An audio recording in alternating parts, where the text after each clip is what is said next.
So if you're anywhere and you're just human listening, that there is a type of thinking, and that type of thinking is above the line thinking or below the line thinking.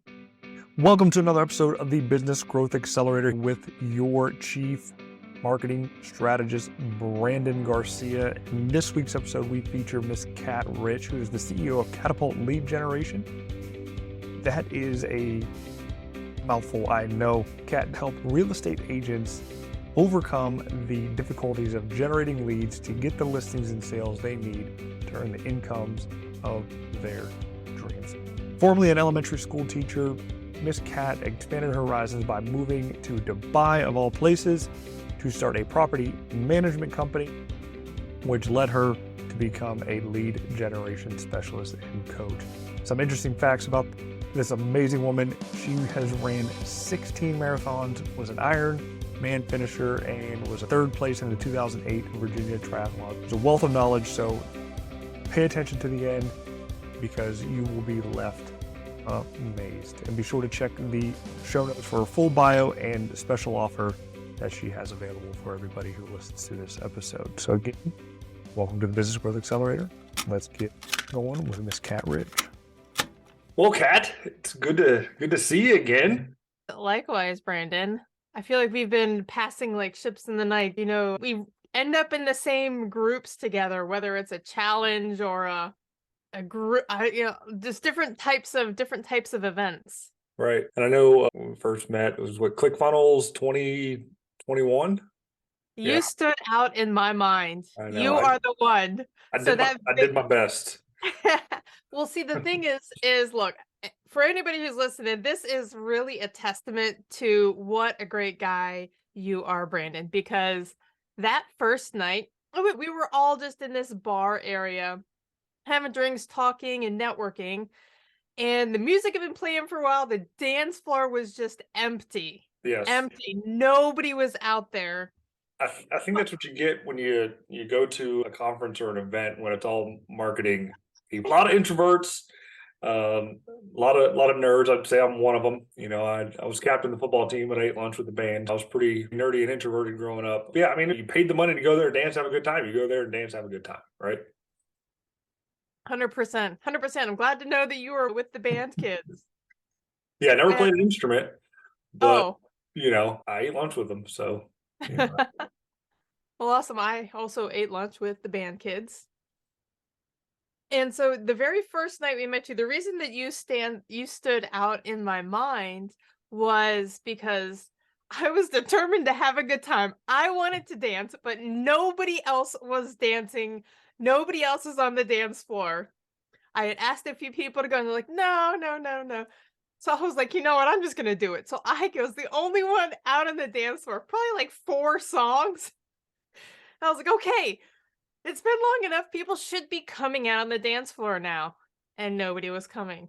So I think I motioned to you, or maybe you just came on. I can't remember. But you were the only one out of that crowd of people who would come and dance with me on that dance floor. And that's how you make friends. And that's how you make friends. That's right. And I mean, I feel like, don't we all just want to be out and show ourselves off? Like, hey, come and meet me. But then after that, you know, once we got the dance floor warmed up, I mean, I stand up, look at me like, well, hey, we're marketers. We want to be noticed. Right. And aren't we looking for that empty dance floor? Absolutely. So, yeah.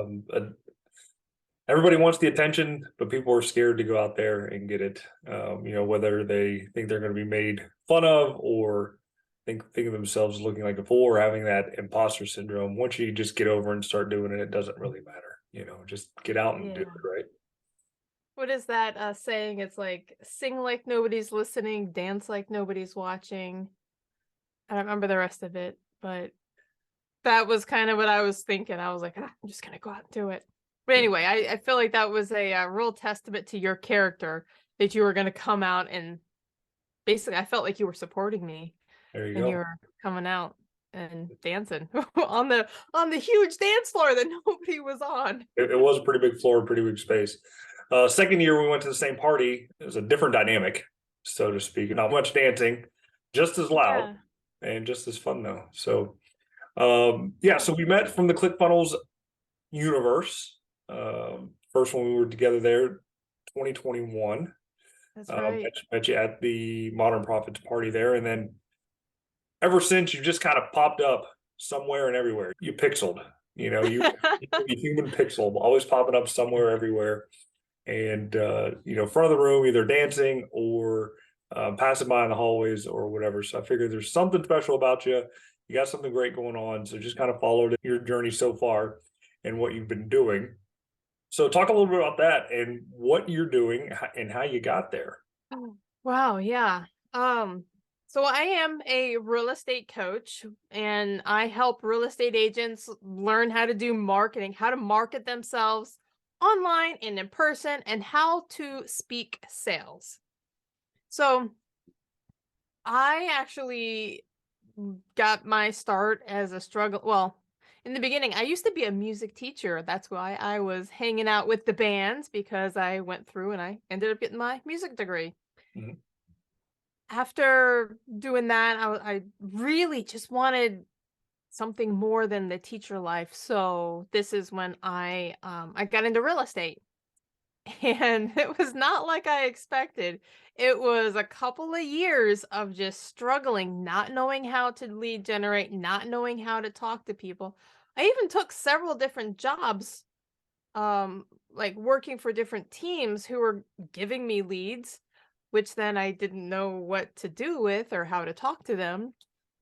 And anyway, I didn't end up closing many deals with them. So we just kind of went on our separate ways until I met up with this one real estate team who, of course, when I first met her, she was like, "Hey, join my team." And at the time that she was trying to get me to join, I had so much head trash going on.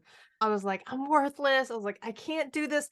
And it was 2 years into my journey by this time. Mhm. And I just had no idea how to like convert somebody from a regular non from like a prospect into a client. Mhm. Anyway, so with that team, I got a lot of the training that I needed and developed my own systems. And then to be able to get out to the wider audiences, I went online and started marketing there.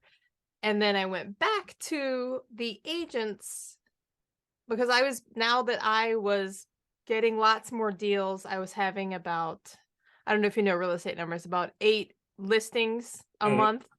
And so that's a pretty good number.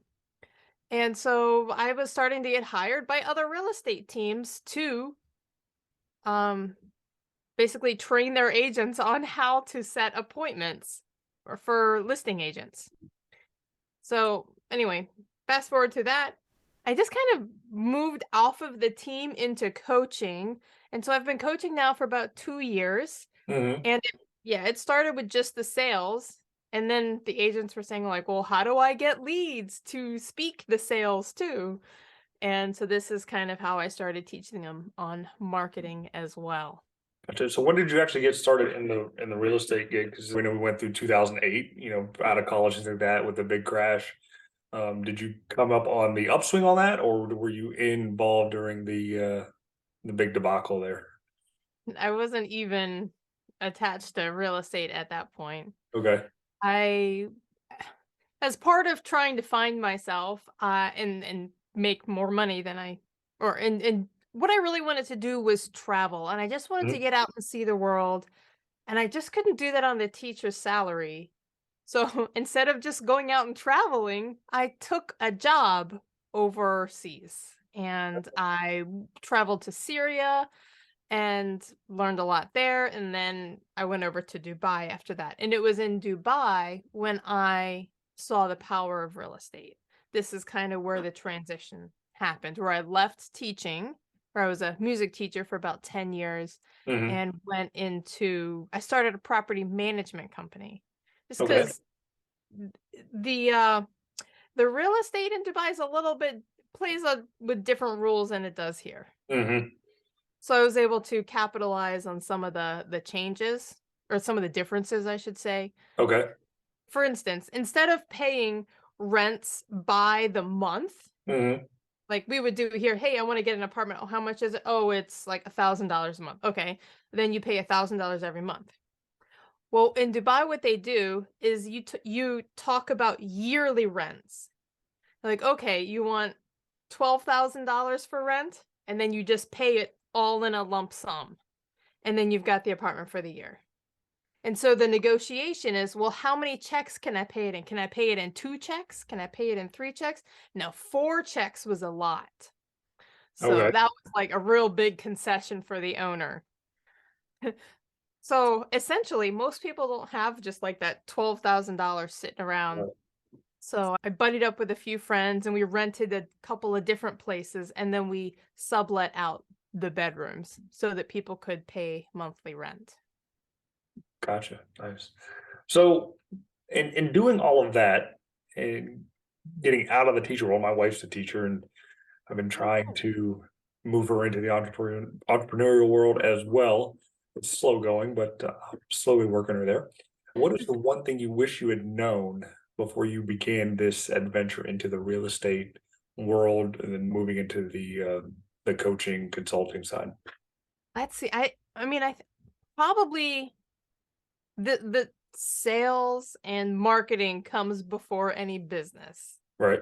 And feel like this is you don't realize how much you don't know until you get to the point and you're like, "What? Why isn't this working? Where am I supposed to get people into my business?" Whether Mhm. it's real estate or whatever kind of business you decide to start, it's the before the business where the real gap in knowledge is. Mhm. Yeah, does that make sense? What about you? For my deal, realizing that there's a lot of shiny objects out there and a lot of widgets that you don't need. And I can tell you, I spent a Mhm. lot of money figuring that out to then finally break it down to you need um, a business domain, a landing page, and a way to send emails. And if you can do that, then you pretty much have a business because all your business is your list. Hmm. And if you can manage to swing all that and then put the systems and processes around it once you continue to grow, then you're going to be all right. But every shiny object that comes out that is going to quote unquote help your business probably won't, and it's just going to add more to your expenses that you don't need to spend. So in that time where you're trying to figure out the whole real estate game and selling houses or getting them listed and then getting those deals closed, what were the biggest failures along that way, and what did you end up learning from it? When I was in Dubai and I started the property management company there, the biggest, I guess, lesson I had to learn was that nobody moves the business forward if I'm not actually working in it. Like I had a couple of business partners and they did their part and they told me they had done their part. So I don't know. I guess it was me not realizing how much I just needed to get out and do stuff Hmm. to actually continue things moving forward. I don't know what I thought that it would happen. Like, all right, we all did our pieces. Now what? So Oh, something we don't have clients. Okay, we need to keep doing. yeah. So what weren't you doing then to get the clients in for your business? I think it was the marketing, the rooms availability. At that time, we're trying to get our people in, Hmm. and that was an experience. So I would pay and I would run ads on. It was like they called it Dubizzle, which is the Craigslist equivalent. I mean, Okay. the it was like Craigslist for Dubai. They called it Dubizzle. Okay. And so I would run ads on there for just tenants to come in. And so like writing ad copy, I didn't know I was writing ad copy, but I was like, what could I say? I started copying other ads that I liked. And I had no idea I was doing a thing, and I was just like, I just need people. I just need to make this work. I thought it was all about the prices. I lowered prices thinking that that would have been the thing to get people to come in. um, I wish I knew then what I know now, but that I No. think I left a lot of money on the table by Yeah. doing. So talking about the pricing, um, when you did lower the prices, how did it affect the clientele that actually came to you and the repercussions of having that low price, that low offer, and compared to the rest of the market? Yeah, that's a good question. So the clientele that I attracted were the ones that they came in like, "Hey, well, yours is this price, but this person is this price." And I'm trying to talk about all the cool. Oh, well, we have a nicer house, and I didn't again, I didn't know really how to talk to them, but I did notice that when I was lowering the price, there were more questions. It was even harder to make the sale the lower the price was. Yeah, I tend to find the same deal across the board. I don't think it really matters what market you're in. It's much harder to sell a $50 widget than it is a $5,000 widget because you're dealing with a different set of clientele. They already know Yeah, what they're getting when it comes to that $5,000 widget, and they just want to know where to send the check. That $50 customer, they're going to question you from here to Timbuktu as if it's going to be the last $50 that they're ever going to get in their life. right. So, Right. with what you've experienced in the real estate world and then moving into kind of the coach for realtors, what advice would you give somebody wanting to pursue a career in the real estate world and then eventually transition out to coaching for realtors? That's a good question. If I were to give somebody advice before they get into being in real estate, before transitioning to a coach, if they meaning the end game is that they want to be a coach. Yeah, or however they want to evolve their career path similar to yours. I gotcha. So the thing that most people, the thing that agents, the thing that somebody getting into real estate should know, and what I think would be the best path would be to work on lead generation for somebody else. And what that means is that you do the whole sales process for somebody else. You basically become an appointment setter for the agent. And then that agent goes on, takes the appointment, gets the listing, gets paid. Then they pay you for setting that appointment. That way you learn and you earn before you ever have to put down all of that money to pay for the MLS fees, to pay for just I feel like there's so many different expenses. There's like lock boxes and licensing and so much effort goes into becoming an agent that if you can learn the skill of lead generation before actually being licensed, actually having to pay for stuff, that is the best way to go. So I've been actually starting to look more upstream, upline before people become real estate agents. Like I've actually been looking into the teacher world that if somebody is a teacher and is thinking about becoming a real estate agent, before you become an agent, work for an agent just like in a supportive role. You could do lead generation on Facebook, on any of these platforms. And then once you know what to do, you can hit the ground running. Makes perfect sense. Yeah, be the apprentice before you become the master, right? That's a good way to put it. Yeah, just become the apprentice. So Yeah, along your real estate journey there, what have been the resources that have helped you out the most along the way? 100% getting a coach, hiring somebody to teach me the things. And I am a go-getter. I am a hustler. I can grind. I can go to YouTube University. But I tell you, I did not, and I even got, Grant Cardone Sales University. Can I say that name? I Yeah. had like all these different, I had like spin selling. I had Sandler sales. Like I went to so many different sales trainings, but Hmm. I didn't know enough about sales because they were all selling a thing. Like, hey, buy this product. Hey, buy this, but Hmm. it wasn't real estate. And it was hard for my immature sales brain. Like I didn't have a grasp of sales yet in order to like translate it into what would I would now I might be able to tweak the words to change it to selling a service or hey, you don't need to pay for anything until we actually close, until I've already fulfilled on the service. The coach Well, the team leader actually that took me into her team gave me a lot of the resources. And showed me the trainings that I needed to take, showed me what to do, helped me do them.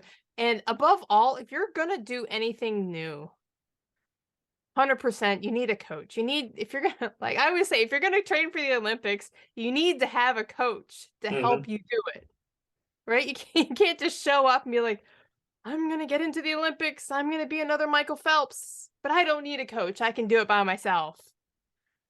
Like, if you put it in that context, it just sounds silly, but Yeah. people do that, and they have that mentality when they get into a career like real estate. They're like, "I'm just gonna try to figure it out myself," or when they get into business. Hmm.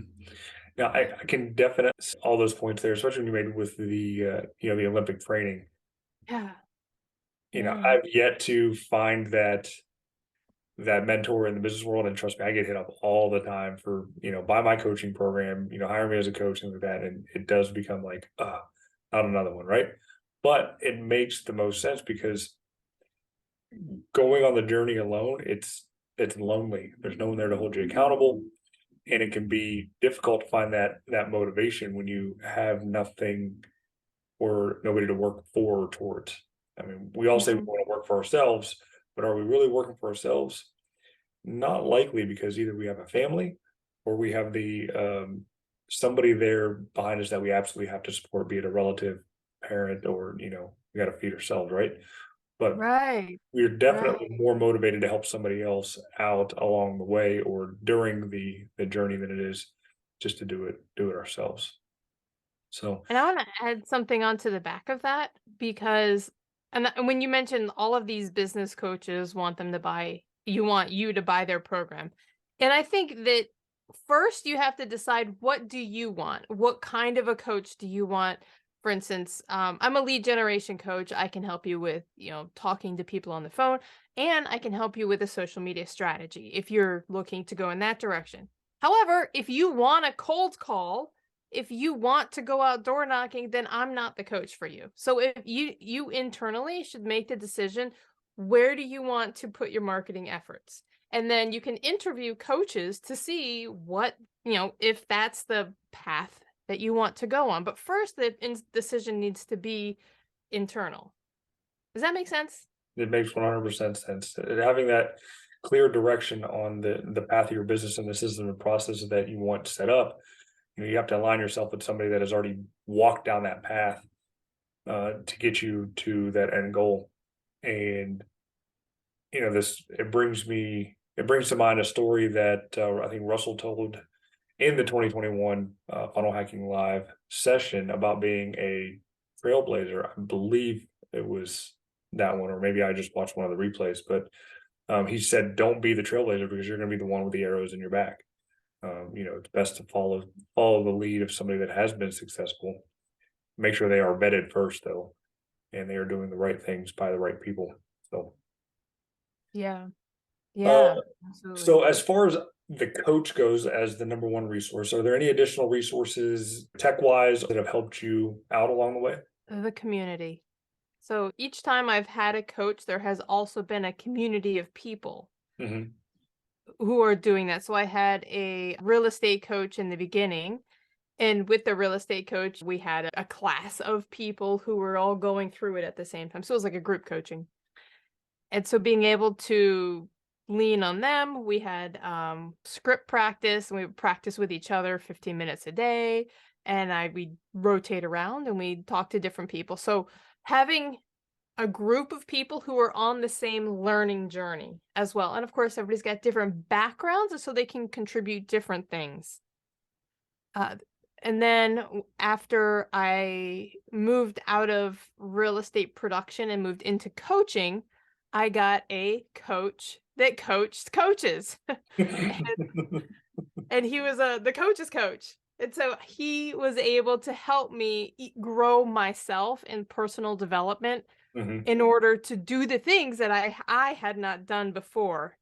It helped me overcome myself, overcome hesitancy, these things, whatever the things were that I was like, I am not that person. I'm not a coach. I don't know how to do that. I can't help people overcome themselves."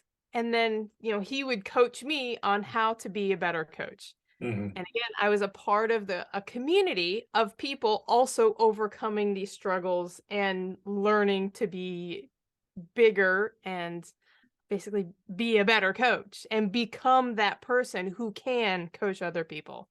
Yeah. So I think in each sense, there has been a community or a support network around. And and I think that is just like a safety net. It's almost like an emotional safety net. Mhm. You just need that community around you to see like, oh, you're struggling at this too. Oh, okay, okay. So this is the struggle that I'm feeling. This is all right. Let's all grow together. Oh, did that work for you? Okay, well, let me try that as well. Yeah.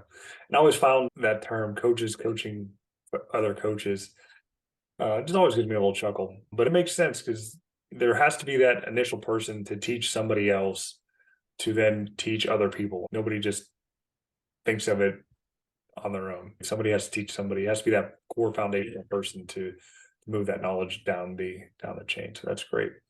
So, who are the three people along your journey that have been most influential to you? You mentioned some great sales trainers there, but other than those individuals, who else has kind of helped you out along the way? Well, to even switch my brain onto this, um when I said I was in Dubai when I discovered the power of real estate. And one of the ways I did that was because I do a lot of bicycling. I'm a cyclist, and I was talking to somebody who was on just right next to him, and he was like, "Oh, I'm from Norway." I was like, "Oh, okay, cool." He's like, "Yep, I just bought an apartment up there." And I was like, "Oh, okay, you getting ready to move back to Norway?" This is in Dubai. "You move back to Norway?" He says, "No, I'm just gonna buy it for investment." And I was like, I don't know what that means. Okay. So then a month goes by. We end up next to each other talking again on the bike. He says, "Hey, you remember that apartment I told you I bought?" He's like, "Yeah, well, I put some furniture in it." And I was like, "What? Are, now, are you just gonna have it for a second house? Is your mother gonna live there?" Like, he's like, "No, no, no, just for investment." And I was like, "Why would you buy a new apartment and then put furniture in it?" He's like, "Oh, well, I'm gonna sell it." And I was like, "Why? Why would you buy it and then turn around and sell it? And you've now put furniture in it." I could not wrap my mind around this. I was like, "This is crazy." Anyway, so fast forward another month or so, we're talking again, Mhm. and he says, "Well, you know that apartment I told you about?" And he's like, "I sold it." And I was like, "That's crazy." I was like, "You had it for only 4 months." And he was like, "Well, I sold it for a profit." And I was like, "Well, like a couple thousand bucks?" Like, that's what I was thinking in my mind. I was like, "I don't know if it's worth that a profit." And he's like, "Well, let me do some calculations." He's like, "Oh, okay. Norwegian kroner over to US dollars, early payoff, blah, blah, blah." He's like, "Oh, well, the profit was $83,000. $83,000 was the profit he had made in 4 months. And my salary at the time was 35,000 as a teacher. Mhm. So him telling me that number was almost like a slap in the face. Like, what am I doing with my life? Why am I a teacher? Like, what? It, and they're paying me 35,000 and this out there is available at 83,000 over a few months? What am I doing? So, after that, I was like huge identity crisis thinking, "Oh my god, I've spent 10 years in this teacher role, getting trained up. I am a fantastic musician. I am a great teacher. I've been writing musicals. And you're now telling me it's available, it's possible to make $80,000 in a few months?" I was like, "Whatever I need to do, that's what I'm gonna do." Mhm. So he was my first slap in the face, Mhm. proverbially, with that number. So 83,000. During my research, I didn't know what I was gonna do. I was like, maybe I need to go into stocks. Maybe I need to do, I don't remember what else I was thinking. So I was like, okay, real estate or stocks. I have to figure out what I'm gonna do. So I'm, of course, on YouTube University. And I saw this one guy. He's like, "Here are the 5 business books you need to read." One was Jim Collins' From Good to Great. Mhm. One was, I don't remember. One was the Bible. And the third one was called Rich Dad Poor Dad by Mm, Robert Kiyosaki. great And I book. never got to the other two because that one was the one that changed my life. So the guy telling me $83,000, then reading Rich Dad Poor Dad. Because after that, I was off and running. I never got to those last two books. Those books will be linked down in the show notes, by the way. So be sure to grab a copy and dive in. So you've been doing the coaching side and the consulting side for what, 2 years now? In Hmm. that time, what is the one common myth about being a lead generation coach that you want to bunk to make people feel a little bit safer reaching out for help? Yeah, okay. As far as a common myth, one thing I want to talk about real estate agents specifically, and this is not well known. Like when they tell you to get into real estate, they say, "Oh, tell people that you will help them sell their house." But that's like going out into the dating world and saying, "Hey, I will get married to you." You can't lead with the end result. You can't you can't start with the end. Okay, in this situation, maybe you shouldn't start by vocalizing the end. So the myth that I want to debunk is that real estate agents, number one, there's baby steps. Before you've met somebody, your first thing is to get them on the call. That's the only little step to do. Once you get them, it could be on a Zoom call, it could be on a phone call, it could be in the chat. Once you get them there, your next job is to meet them in person. After that, then you meet them, then you get them to sign either a listing agreement or buyer loyalty, right? So it's baby steps. Mhm. So that's the first one. So the second one though is the real big one. The myth that, and you probably know this, Brandon, I mean, being in marketing, that you have to use a specific person. You have to first start with who is it that you're going to help? Are you going to work with couples who are going through divorce? Are you going to work with families that have inherited a house or who have gone through the death of a loved one and now have a house to sell and they live in a different state? Are Mhm. you going to work with, and so each of these different types of people, these are your avatars or the niche that I tell the agents to dive into. And when you can dive into that, you can market more effectively. To explain really what I mean is I am in a waterfront property, so the concerns we have if we were to sell our house is like, we have an don't tell anybody. We've got an unpermitted roof over our boat lift. For whatever reason, it's not allowed, but we've got one. And a few other people do too. So as long as like I might have a concern, if I didn't know real estate, I might be concerned selling my house. They're going to make me tear that down before I'm able to sell it, or the seawall is kind of wearing away, and that would be something we would have to disclose to the new people coming in, or Mhm. that, hey, there's a crack in the wall and you either need to fix it or we need to fix it. And so, like, these little things would be specific to a waterfront property, which people who are living on a horse farm are probably not worried about the unpermitted part of their property that they have in the water, the roof over the boat deck. And so Mhm. when you can really narrow your focus to concerns like this is the power of niching down, of actually calling out those types of people that you want to work with. Okay. So we've had a lot of questions here and probably skipping a couple that have just slipped my mind. If you could put yourself in my shoes, what is a question that you would have asked yourself? That's a good one. What would I ask myself? Let's see, what would the trends be right now with real estate? How are people adjusting to the interest rates? Hmm. So, if you're anywhere and you're just human listening, that there is a type of thinking, and that type of thinking is above the line thinking or below the line thinking. Hmm. And if you're above the line, you're in the green. And if you're below the line, you're in the red. Now, a lot of real estate agents, when they hear that, oh, the interest rates are up, They feel like they don't know what to do now that it's not a seller's market, so they throw up their hands and they feel like they want to give up. Hmm. But when you back away and you try to stay the same and have the same strategy when things around you are changing, we already know that's not going to work. So by giving up, you are giving up any power of choice. So you're in the red, you're thinking below the line, right? That's victim kind of thinking. Hmm. When you change with the times and change your strategy, you think and act above the line. This is when you become a victor, you become proactive. You say to yourself, what skills or things do I need to do or learn in order to adapt with what is happening right now?